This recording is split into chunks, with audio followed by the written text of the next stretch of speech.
Good afternoon, everybody, and welcome back to Fantasy Friday.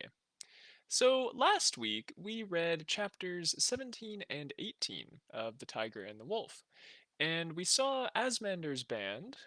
He was traveling with the horse, and Venator and Shiri and all them, and they met up with the Iron Wolves in the north, the wolves he was searching for. And Asmander ended up doing battle with one of the wolves and ended up killing him. So he's hoping that's going to gain him some sway among the wolves, but things might not work out in his favor. But we will have to wait and see what happens there. But today's chapters, 19 and 20, will deal with Maniye again. She is hanging out with Loud Thunder and Hesprick in the cave to wait out the winter. But remember, Broken Axe is roaming around and promises to have her back in the spring. So let's see what happens to her in these next two chapters. So here is chapter 19. At first, living in Loud Thunder's shadow was fearful. His home was not large, and he filled it, so that Maniye was constantly cowering, scurrying out of the way as he stomped past. In the early days, he seemed to forget that he had guests with each new dawn, regarding them every morning with a surly and suspicious scowl. They were in his way, that look constantly said. They were breathing his air, cluttering his house, eating his food, upsetting his dogs. Any moment, it seemed, he might throw them out into the killing cold, or step into his monstrous beast shape and devour them. Maniye's answer to this was to make herself useful. She would fetch water from the stream, breaking the ice with stones and then filling the cave dwellers' clay pots and leather buckets. She would cut the firewood into billets, sweating and grunting with effort as she wielded a flint-headed hatchet she had found, wearing herself down as she learned through trial and error how the task was best accomplished. She once tried to cook, too, and that adventure had been the first time their host had actively deigned to notice them. He had hunched blearily out of the buried chamber that was his bed to find her at the morning fire, trying not to char some squirrels. What are you doing? He had demanded. You have burned it, and you have not cooked it enough, all at the same time. He took one off the fire and hung his broad nose over it, inhaling deeply. It smells of nothing but fire. Never do this again.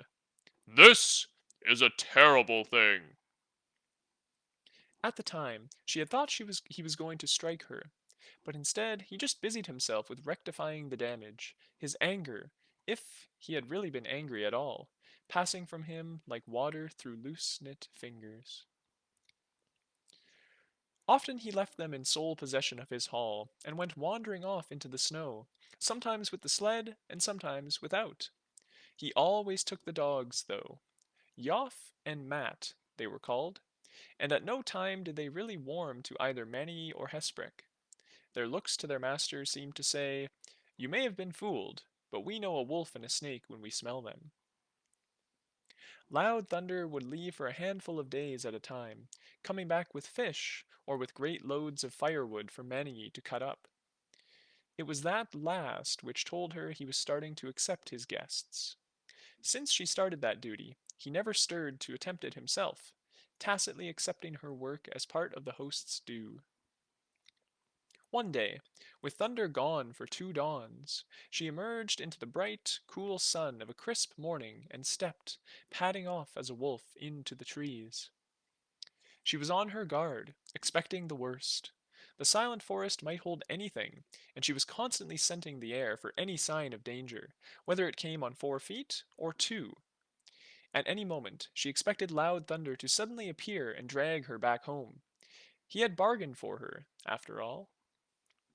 And yet she passed, swift and quiet, through the brooding shadows of the forest, leaving behind her a trail of small prints. No terrible fate befell her. Out there, with the cold, still world stretching on every side, and no master but necessity, she was free. Knowing that, she realized that she had never felt free before.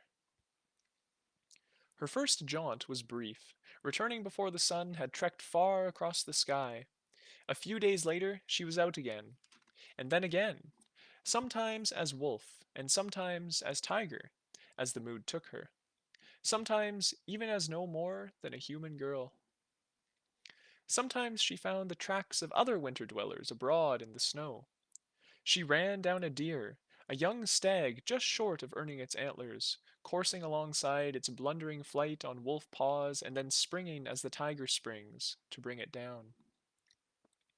When he saw the carcass hanging in his meat store, Loud Thunder just made a slightly surprised noise, and nothing was said of it. By then, she had begun to get used to the ways of this man who sought a life where human contact was the exception and not the rule. Saying nothing did not mean he was not marking each action. Before that, there was a time he had arrived home before her, and was standing at the entrance to his hall as she padded out of the trees. She had frozen, obscurely ashamed, waiting to see how he would react. And he had reacted just the same as he did to almost everything else. A moment's blank stare, and then nothing. She was free to come and go as she chose. Later, the wolf pack came.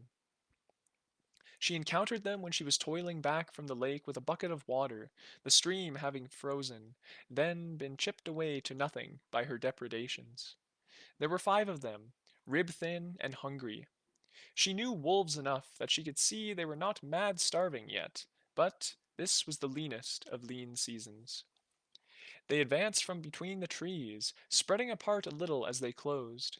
Not on the attack, not yet. Still cautious of a human. But they were 5, and she was only 1. She took 2 steps back, the bucket dropping heavily into the snow. For a moment, she was convinced these were her people, come to find her. They were mute, though. One day they would be reborn as human children, but for now they were only animals. The step to her own wolf form came instinctively, baring her teeth furiously, but it did not slow their steady approach. They were 5 and she was 1, and smaller than the least of them. They would not hunt her now, but they would hunt these lands, and she would have to stay out of their sight and move on. That was the world's way. Or she could join them.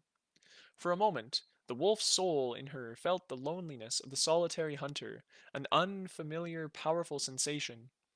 If she met them with the correct etiquette, deferred to their leader, or challenged him, she might be accepted. She could run with the wolves for a winter, feast and starve as they prospered or pined away. It had been known. Need or grief or simple alienation from human society had driven many to it, and many heroes of the stories were counted amongst their number. But that moment passed. She knew well how she could lose herself that way, the wolf soul growing until not only the tiger, but the girl was cut away. She was too young to make that choice. Instead, she knew that she must put her tail between her legs, keep her head low, break eye contact, and retreat. They would let her go, magnanimously. She need only cede the wood to them.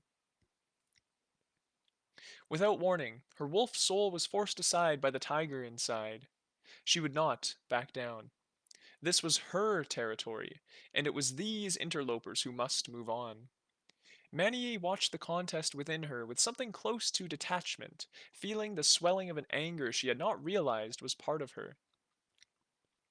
Even as the wolves drew closer, she stepped again, and this time they halted in their tracks. As a tiger, she was a hair's breadth larger than the greatest of them, burly and compact. She opened her jaws wide, snarling and yowling and hissing, her coat standing on its hair's ends to bulk her out further. The wolves paused, milled a little, each looking to the others. There were 5 of them, still, and had they been any more desperate, then likely they would have attacked, coming at her from all sides in a coordinated strike she could not possibly ward off. She could hurt them, though, with teeth and claws both. Winter was no time to be injured, to become the wolf who slowed the pack. and she would not give ground, feeling a fierce possessiveness over everything about her, the snow, the trees, the sky. It was hers, not these intruders. Let them brave the tiger if they dared. And they wavered and they whined, but, in the end, they did not dare. As one, an unspoken decision made, they turned aside from her and padded off, away from the invisible boundaries of Loud Thunder's home.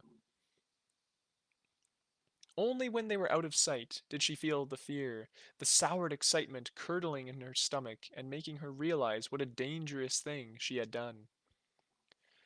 When she returned to Loud Thunder's hall that day, he looked at her a little differently, and she did not know if it was from a change in her or because he had somehow seen or learned what had gone on. At the start, she had been most worried about Hesprick.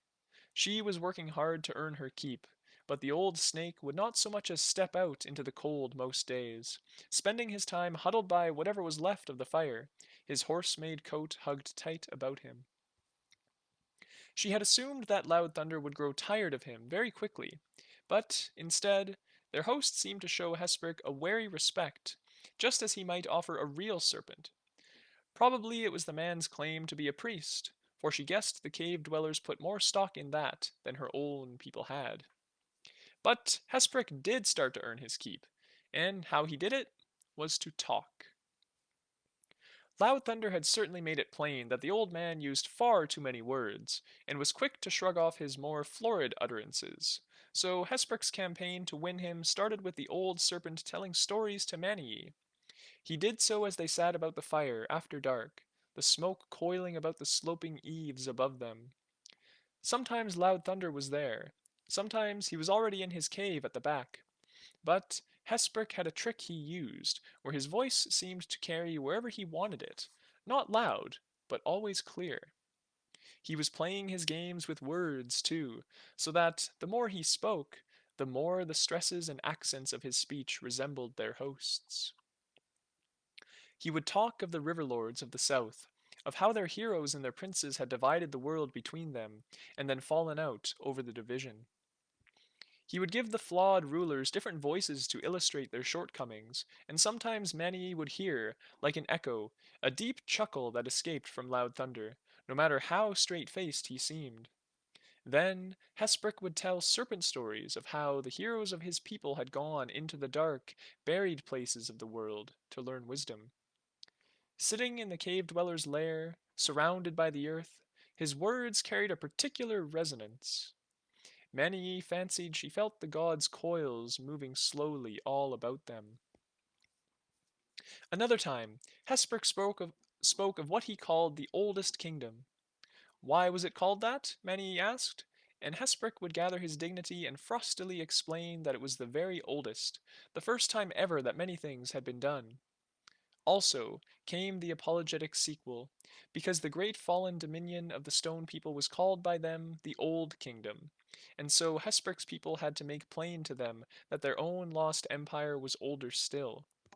He called it the land of the snake and jaguar, where his people had ruled the world, the first people to set stone on stone and to till the soil. He spoke of this oldest kingdom often, weaving it into all his other tales. So it was that eventually Loud Thunder's voice rumbled out from close by. So, what happened to this snake jaguar place? Hesprick glanced up, as if surprised that their host had even been listening. Gone more generations ago than even my people can count, was his answer. Gone, and we are scattered to carry our wisdom wherever we can. The pale shadow people came from the she, fair in person and with fair words, but they were without shoals, and they seduced the men of the jaguar, and turned our own warriors against us. The pale shadow rules there to this day, and we may not return. And his voice had grown wintry and distant, not like his usual voice at all, carried a little too far off into his own soul by the thoughts of that lost and ancient place that perhaps had never been real. From that night on, there were three sitting at the fire when the tales were told, and Maniye was surprised to find that Loud Thunder could tell a tale as well as the old man himself. He did not tell of myths and ancient heroes, but of his own exploits. Escapades in the crown of the world as it must have been before Maniye's birth, or venturing south to the plains. There was a wistful look in his eye while speaking of those days and his comrades. One of them had been Broken Axe, at that time just one more warrior whose tribe needed fewer mouths to feed and fewer aggressive young men. She tried to imagine that man as young, her own age. It was not uncommon for bands of youngsters to leave a village for a few years, to go seeking blood and trinkets and the chance to hone their skills. Those that returned frequently became great hunters, even chiefs, and certainly they found themselves good wives or hearth husbands. Had Broken Axe himself ever really been the sort of rough, bright-eyed chancer that Loud Thunder described? She found it hard to believe. And then, at last, one night, Thunder turned to her after finishing an innocent enough story and told her, Your turn. she blinked, as panicked in that instant as if he had grabbed her by the throat. What? Your story. But I I haven't. You want a wolf story? She knew it was not what he meant. I want a story of you. But I'm I you you're both older than me. You've done more. I haven't. You've done one thing at least. Loud Thunder told her, and she knew it was time. The time she had been putting off ever since Broken Axe had slunk off into the trees. Before their combined gaze, and with the weight of the guest bond on her, she could not refuse. So she told them about her mother, her father. She told them what Akrit had revealed to her, of the destiny he had planned for her as his obedient wolf child from before she was even born. She recounted every word she could recall, not like a storyteller, but in a quiet, dead-sounding voice. The worst thing was listening to herself, hearing these things set out properly, in a coherent fashion. Since she had left her father's shadow, she had been hunted, she had been attacked. A woman had tried to kill her, and so had the weather and the world. And, she said, in just a whisper, should I? Was all this the right thing to do? Only for that? Surely people endure far more, and they survive. Would it have been so bad to stay? What would it have cost me? Well, I for one applaud your bold decisions. Hesperk said dryly. Your tiger soul it would cost. Thunder considered. But she did not need to say it. She had passed through the testing now. She had one soul too many within her body, each of them growing and warring between themselves. Choose or go mad. As the days grew shorter, and the cold locked them ever tighter into the cramped space of Thunder's Hall, Loud Thunder took to sleeping longer, sometimes for whole days and nights. When he awoke, it would take him longer to recognize them, or, in turn, become a person that they recognized. At his worst, he would blunder about the interior of his home and ignore them completely, or just shamble past and head straight outside, stepping to his bear form and leaving the hall to an uneasy truce between Hesprick and Maniye on one side and the dogs on the other. Then he was gone for 3 nights running, so that Maniye began to wonder if he was coming back at all. On the third night, though, she heard distant sounds on the still, cold air, singing and whooping, and distant roars and bellows. Then she knew that Loud Thunder had gone to be with his own people, the first time all winter that he had sought them out. It is the longest night, Hesprick murmured. hard to calculate with all these clouds you are so fond of, but I think it must be midwinter. Shorter nights and longer days from here, and warmer, I sincerely hope. Thunder came back the next night. When he stripped off his robe, she saw the marks of claws and teeth on his skin, all shrunk and puckered compared to the broader gashes they would have made on a bear's hide. One ear was torn, and there was a welter of bruises across his face and shoulders. He seemed unbothered by it. Certainly she had no sense that he had been defeated in any way. Instead, this was what the bear tribe did. She wondered if, in fighting each other, they were fighting off the winter. He was drunk, too, soaked in sweat and the sweet smell of mead. Despite looking dead on his feet, he did not sleep all through that night, but built up the fire until it blazed high, then drank some more and sang. They were long, strange songs about fallen warriors, the passing on of great men, souls being reborn, and the turn of the year. To be with him, then, to share that space with him, was almost impossible.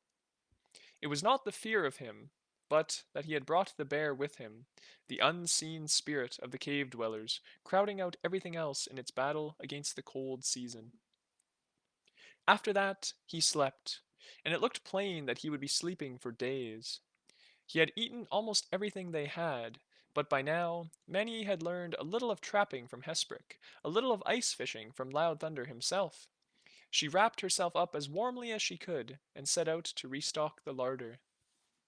It was then, wandering far afield to look for tracks in the snow, that she found the campsite. The smoke caught her wolf's nose first, impossible to ignore. When she got there, the fire had long burned out, with only a little heat clinging to the ashes.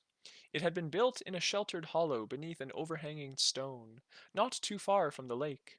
She could see where hides had been hung to enclose the space and contain the warmth. There was a single set of tracks leading away from it. Wolf tracks. Half a day old, and the snow did not hold his scent well, but she knew whose they might be. She had thought he had gone back to spend the winter with her father before setting out again. After all, who would simply wait out winter like this? Who was that patient and that determined? Broken Axe. Broken Axe could fight even the Highland winters to a standstill. All this time he had been there, keeping his distance, holding to the word of promise he gave to Loud Thunder. But that word cut her as much as him, for midwinter was past now, the year climbing back towards the warmth of the sun. Spring was on the distant horizon, and, with spring, he would come for her. And that concludes chapter number 19. And we'll dive straight into chapter 20, which also follows Maniye. And now that she knows Broken Axe is in the area, we'll see what's going to happen there. So here we are with chapter number 20. After midwinter and the secret revels of the cave dwellers, a change came over Loud Thunder. Never talkative, there was a despondent character to his new silence. Often he would just sit staring into the fire, a dog either side of him, brooding on something. Only Hesprick's stories could bring him back even a little bit, and their charm was clearly lost soon after the last word was spoken. Let me tell you about the time that mongoose and serpent tried to out-trick each other. The snake priest would begin, and the tale would be swift and convoluted as the two rivals sought ever more ridiculous means to outdo the other. And Loud Thunder would laugh, a rumble big enough to fill the inside of his home. But then the story would be done, and he would grunt and nod, and Maniye would almost see the mirth draining from him, down some hole he was powerless to stop her. Or, "This is a story of Sheesh forever, whose eyes knew neither darkness nor mist, and who went beneath the earth and rescued the corn sister with serpent's aid." and the tale would be one of sudden ambush, of impossible guardian monsters, of a man pitting himself against the greater spirits, and prevailing. Then Loud Thunder would become inspired and grin, and his hands would twitch whenever Seas Forever fought, as though some ghost of the myth hero touched him. But, in the end, his great shoulders would shrug, all the purpose sloping off them, as if to say, "It was all very well in those days, but now we have other worries." they were inching through the second half of winter, and nothing of any great import would stir while the white season held its dominion in the frozen world outside. Like a distant star, though, spring was coming. Loud Thunder feared the spring. One morning she was bold enough to ask him, Is it become Broken Axe will come? He glanced at her, frowning. "Is it what?" The thing that troubles you, she pressed. Only, I think he was your friend, and I know he will come for me, "That's your doom," he replied harshly. "you plan for that. When he comes, am I to stop him?" But something lurched within her, as if a chasm opened up under her. I thought that you. "You have been my guest this winter." Thunder told her, ponderously. "Until winter's last day, you are my guest still, and Broken Axe will keep his distance. But you are his to hunt once the days have grown long enough to challenge the nights again. And when that time comes, I'll not be a man to have guests." What is it? She asked him. Her own need was hammering within her, but she fought it down. "Nothing. Mm, Maybe nothing." But it was plain he did not believe so. Your own people? She divined. He just stared at her, but she saw in his expression that she was right. Over that winter, she had many nightmares. Her twin souls were turbulent within her, sometimes one ascendant, sometimes the other. She had dreams where her tiger was carried away from her in the waters of a furious, icy river. She woke with a start from a sense of having leapt off a cliff, as she had done to escape Broken Axe, only the wolf had been left behind, the threads that bound it to her snapping abruptly. She had made no choice. To take one would be to betray the other, and they were both her. And yet, she could feel a roiling instability within her, a loss of control. She would go mad, she knew. In the end, those two souls would fight, and perhaps she would lose them both and have no shape to step to at all. So it was that she found a night when Loud Thunder slept, but Hesprek was still alert, performing some devotion before the empty gaze of the fire. He had 100 of these little rituals, burning things, burying things, drawing spiral patterns in the ash. She wondered if he was trying to catch the tail of the future, so that he could know what the new year would bring. Or, perhaps, he was speaking with his subterranean god, feeling its movements through the frozen earth. She knelt on the other side of the fire from him, head down to show a due deference that was a marked change from her usual manner towards him, and waited for him to finish. She had a sense of him casting a pale eye at her, ever curious, but he carried on with his secret business, whispering to the flames, then watching them leap as though he saw an answer in their dancing. At last, his conversation with the fire was done, and she was itching to ask him what it had all been about.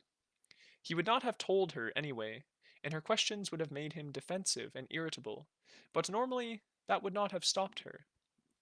This time, though, she was going to ask for something perhaps bigger than anything before.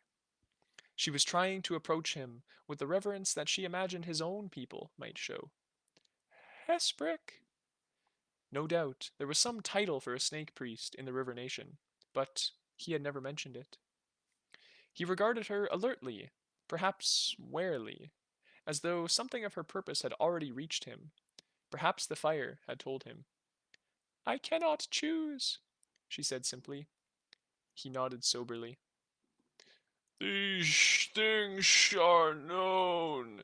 Your dreams leak out of your mouth most nights. I need help. That cautious look of his returned. Hesprick, I cannot choose, she repeated. I cannot let either of them go to please the other, and they fight. They fight inside me.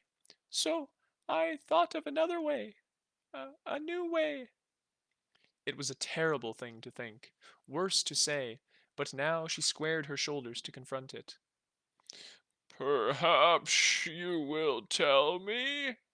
He invited. You said with the horse how they took in children and gave them new souls, made them belong in their tribe. It is a shocking thing, but no less true. He agreed. And I thought that if the tiger will not let me be a wolf, and the wolf will not let me be a tiger. She faltered, and then pressed on, desperate to get to the part where she actually asked him, make me a serpent. He froze, mouth slightly open, staring at her as though she bore a dreadful wound, and he did not know how to heal it without hurting her even more. It cannot be, He said at last, in just a whisper. Please, she insisted. Whatever I need to do, I'll do it. I'll make offerings. I'll swear oaths. I'll give myself over to your God and learn all your things that you do. It must be possible. but it is not. His face increased in pain. What did I say to you? One of the first ever things. We of the serpent are special. We are the scions of the oldest kingdom. There is no becoming one of us. Why? What don't I have? She demanded. I'll work. I'll take your trials. Whatever. But he held a hand up, and that hand signified finality. It is not done. It has never been known. I cannot do it. He insisted. If there is some way, then it is a secret held by some other priest, one closer to serpent than I am. A toothless grimace. I am sorry, Maniye. I cannot describe the sorrow in me that this thing cannot be, but you must seek elsewhere for your answer. She had a horrible sense of being a very ignorant girl asking something very stupid, and that he was being far too kind in his mild response. Facing that old, old gaze, she felt callow and foolish. Before he could say anything else comforting, she stood up abruptly, almost kicking the fire, and struggled outside, dragging her horse coat around herself. She cut wood. It always needed doing, and the work involved no thought. She was good at it now. The winter had taught her all sorts of skills that her life in the Winter Runners had not gifted her with. She could see with the benefit of hindsight that her father had always had in her mind for someone else's hearthkeeper, someone's wife. There was no dishonor in that. To gather and tend, to clean and stitch, to raise children, to meet with the other wives and hearth husbands, and make the hundred small decisions a community relied on. These were valued tasks, and many, and yet she had tasted the wilderness now. She had run with the vanguard of winter. She would never be content to keep a hearth. After that, she still did not feel she could face Hesprick, and so she took the leather bucket and headed for the lake. She was so wrapped up in her own embarrassment, and a kind of dawning horror as she imagined what she might have felt had he somehow said yes, that she did not realize she was not alone until the lake shore became visible through the trees. Only then did the quiet get to her, not even those muted animal sounds that full winter could not stifle. She was advancing into a world already plunged into that still silence that spoke of the fear of man. And he was there when she looked for him, not even keeping pace, but just standing a little ahead of her, as though he had been waiting there all night or all winter. Broken axe. She started back, dropping the bucket. She could only think that she had miscounted the days, that the spring was already come, that it was time. Then she stepped, first to Wolf, backing away with bared teeth, then to Tiger, bulking out as big as she could, snarling and hissing and bristling every hair. He remained very still, looking at her. If he had stepped to his wolf shape, then she would have fought or run. She could not have said, right then, which course she might have taken. He remained human, though, with no weapon to hand. My oath still stands, he said. There was sufficient distance between them that, if he lunged for her, she would have time to find a form in which to meet him, or so she hoped. She knew she should simply flee, but here he stood, broken axe, and between them the iron barrier of his word. She let go of the tiger within her, and her human feet took a single step back, widening the distance just that little bit more. And you've never broken an oath before? Is that it? Only once. Ill fortune dogged the oath-breaker, just as it would the treacherous host, the ungracious guest, the kinslayer. These were the great crimes that even the most powerful took note of. But then, he was a lone wolf, a man who ran without a pack. The stories agreed that such hunters were broken inside, so that their word was a twisting and slippery thing. I won't go with you, she told him. You think so? You bring back my corpse, or nothing at all. Even as she said it, she wondered if she herself was making oaths she could not keep. Many tracks. You're young still.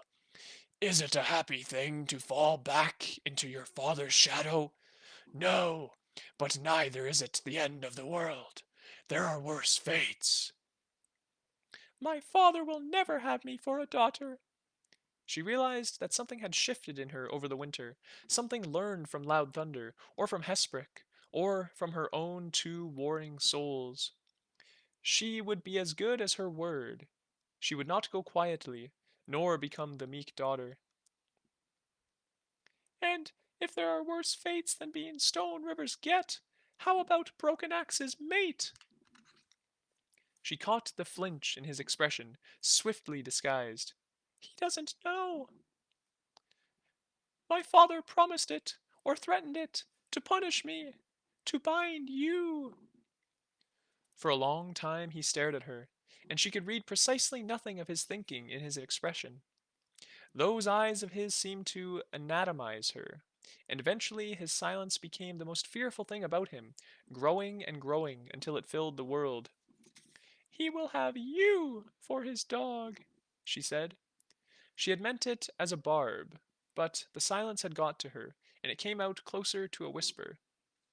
That is between Stone River and myself, he said at last. But you cannot be my mate, not even if either of us found it a thought to rejoice in. It was her turn to frown, but say nothing. Many tracks, he reminded her mildly. Through all this speech he had not moved, not so much as to shift his balance. At first, she could not see what he meant, and he was plainly willing to wait until the world froze over before saying more. Then the revelation descended on her like a storm, so that she actually staggered slightly. A hunter would take a mate to keep his hearth. Yet, on the shores of the lake, when he had caught up with her, he had given her a hunter's name. Many tracks? She had not believed he had meant it. She thought it was just the mockery of a man who believed he had caught her. She must have seen the leap of hope in her face. Do not mistake me, he warned her. When the last day of winter dies, then I will come for you. This I swore, even as I swore to Loud Thunder that I would wait just so long. But of your father's plans for you, or for me, that know that you will be spared the fate of being the mate of Broken Axe. And you shall not be bound to my father's hearth. Just so. There were parts of her that were still urging that she flee, but she mastered them. You have lived all the winter here, without even a roof?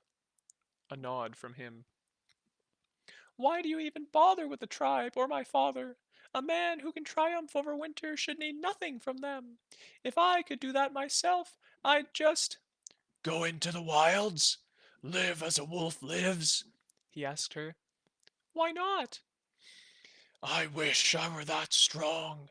But the call of kin, of blood, of company, it gets to you if you give it long enough. It's easier to live alone when there are people you can live alone away from. His small smile made him young, just for a moment, the youth who must have shared adventures with Loud Thunder long ago. Perhaps one day you'll be stronger than me. I'll do it! Good luck to you. But do it after I've brought you back to Stone River. After that, you're no longer my concern.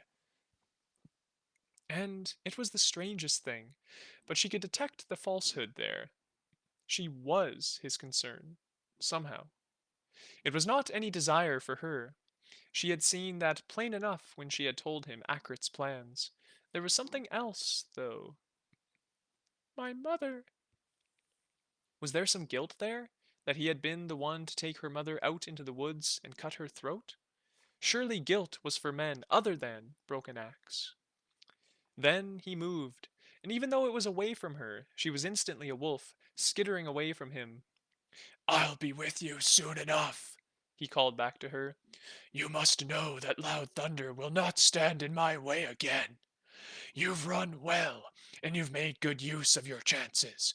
But where can you go now? What will you barter with next for just a little more time? And he seemed almost to be inviting her to think of something. Is it that he enjoys the chase and wants to prolong it? Abruptly he had stepped, becoming the pale wolf with the dark mane, and went loping easily off through the trees, lost to sight in moments. Her head was so filled with Broken Axe's words and their veiled implications that she just ran back towards Loud Thunder's home, taking no care and keeping no watch. So it was that she was caught completely by surprise as a huge hand fell on her shoulder, arresting her almost by its very weight, so that her feet skidded out from under her. For a moment she was falling, but the hand closed tighter on her, an immovable anchor that held her upright, but then would not let go. Her instinct was to pull away, but the grip could not be broken. Even when she stepped to her wolf form, it had her by the scruff of the neck, dangling her off the ground. For a few pointless moments she snarled and snapped and twisted. Then he had shaken her once, not even very hard compared to the heavy, solid strength she could feel in that arm, and she lurched back to her human form, toes just touching the ground, twisting to look at him, and look up at him, and further up. Another cave dweller, no doubt of it. Loud Thunder was broader and more massively built, but this newcomer was taller, towering so far above her she half thought there should be a white snowcap to him, far up the slopes of his body. He was close to clean shaven, just a fuzz of stubble about his jowls and chin and neck, and he stared down at her dolorously, as though she was some poor omen. He wore hides, like Loud Thunder, but over them was a fur-lined, sleeveless robe of some fine material, colored a green that Maniye had never seen before, and faintly edged with gold. Threadbare and ancient it was, but only amongst the horse had she seen anything so fine. Hanging over his chest was a pendant of stones, flat and oval, black and painted with white lines, each of them the size of her open hand, and all of them strung on a cord so thick it was almost a rope. "What do you want?" she got out, trying to keep her voice steady. He had this in common with Loud Thunder. In the silence, his attention seemed to wander, so that only with her speaking did his eyes and face remember her. His hand, though, never forgot. You go to the cave of my brother, He told her sonorously. tell me then, what are you to him? She wondered what he might have guessed. Slave, perhaps? A guest, she said forcefully. Hmm, The same dubious growl that Thunder had made that first time. guest of my brother then. Take my words to him. Tell him that his brother is here. Bid him let me in, for I have words for him from our mother. She tugged to escape his hand, and he released her with a frown of surprise, as though he had not expected to find her there at the end of his arm. Retreating from him, she tried to think of some alternative to doing what he had just instructed. Loud Thunder's home was her only point of reference, though. She backed away another few steps, keeping her eyes on him, and then she was a wolf again, bounding off over the hard-packed snow as swiftly as she could. She knew, even then, that this was the thing that Loud Thunder had been fearing, this personal doom he had been hiding from. Even as the year turned towards spring, so it was waking up and remembering its grievances. Broken Axe would come for her, and Loud Thunder's brother had already come for him. And that concludes chapter number 20 of The Tiger and the Wolf. So, winter is meeting its demise, and so are Maniye and Loud Thunder. Things aren't looking too great for them. Although that interaction with Broken Axe was quite interesting. Maybe there's more to that man than she originally uh, decided. So we'll just have to keep reading and find out. So make sure to tune in next week, same time, same place, Friday at noon. And actually, next week we will be on holidays. That will be Christmas Day. So I will not be reading on Christmas Day, uh, nor will I likely be reading on New Year's Day. So we're going to have to wait a couple weeks to find out. Sorry to leave you hanging there, but yeah, we'll leave you with a bit of a cliffhanger. And you can make some predictions as to what you think will happen next. So I look forward to seeing you then, a few weeks hence. And until then, enjoy the holidays. Happy holidays to everyone. And see you then. Bye now.